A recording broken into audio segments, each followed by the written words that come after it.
I really want to make sure that people have a good understanding of what actually happens behind the scenes, because a lot of times we think that things just happen organically, but things don't always happen organically. And right now, there's a big issue with peptides, Ozempic, Wegovy, and this was back in, if we're taking back the clock, this was around 2020 when 2020, 2021, when Ozempic sort of just came onto the market around the pandemic time. So what happened was, I was working in insurance, and we would see like trends within the market, within the healthcare industry and health insurance industry.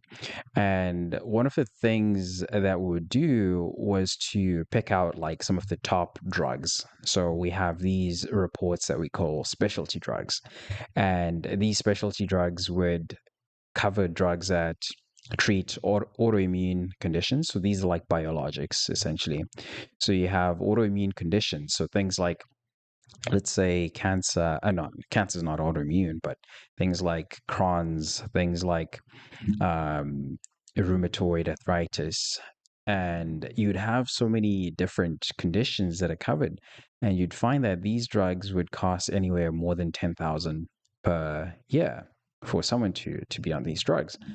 And for diabetic medications, it weren't necessarily considered specialty drugs, but the cost for diabetics, depending on how much someone is taking, the cost could be more than 10,000 per person per year. It could be like 15, 20,000, depending on what the prescription is and the dosages. And one of the things that we saw that was a bit anomalous was the spike in Ozempic and GLP-1s and semaglutides, essentially. We'd see like semaglutide. And the issue, it raised alarm bells, because the systems would flag, say, okay, what's going on, like what is this, right? So people started investigating, and we figured out that the industry as a whole, throughout, there was a spike in claims for semaglutides. And this wasn't something that a lot of healthcare plans were necessarily structured to cover, because the semaglutides would be prescribed for lifestyle conditions, or I can't even call them conditions, but for essentially you can call them lifestyle conditions. But lifestyle conditions would be more so things that can be fixed through your diet, through your exercise, through things, how you live your life. And then you have a classification for medications that prescribe because you really need them, man. Like this is like medical, it's medically necessary. Like someone could actually lose their life if they didn't take that medication, or their condition could get worse, and comorbidities and all that sort of stuff that could happen. So this became a big thing for us to really understand, like within the entire industry, how we're going to manage this. And one of the things that stood out most importantly was Zempic itself was only approved to treat, this is in Canada specifically, was only approved to treat people with diabetes and not weight loss. So again, people that were taking these medications, they didn't necessarily have diagnosis for diabetes, right? So this became very apparent very quickly.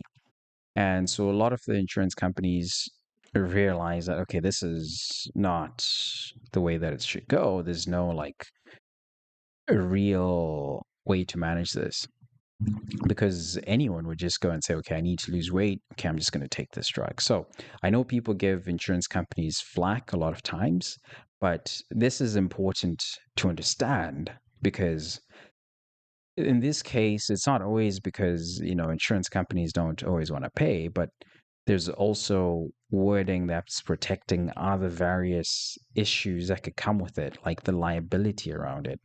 So It's also like on their part, they have to be responsible and comply with what the government also says.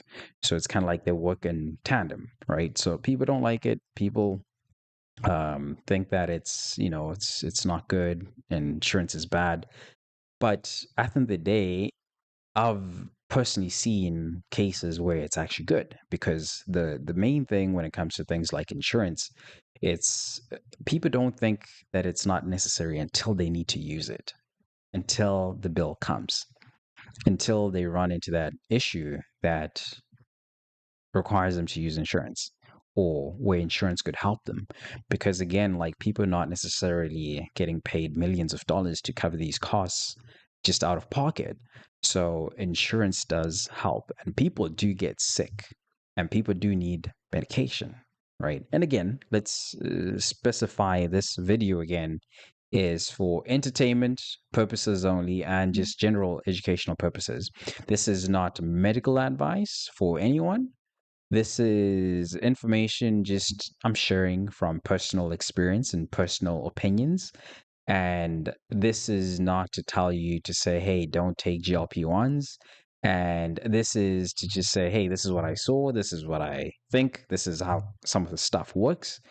But it's just to help educate you. If you have a condition, you have to go to the doctor, you have to go to a professional physician and a qualified physician, and talk to them and see if whatever you're dealing with is requiring any medication or anything. But I'm speaking specifically to publicly available information that's out there. So I think, we've gotten that disclaimer out of the way. So what I wanted to just really emphasize again is that, when we look at insurance, when we look at medications, when we look at like reality of life, is that people do get sick. People do need support, because costs keep on going up. And one of the driving costs to medical and medical insurance is prescriptions and drugs.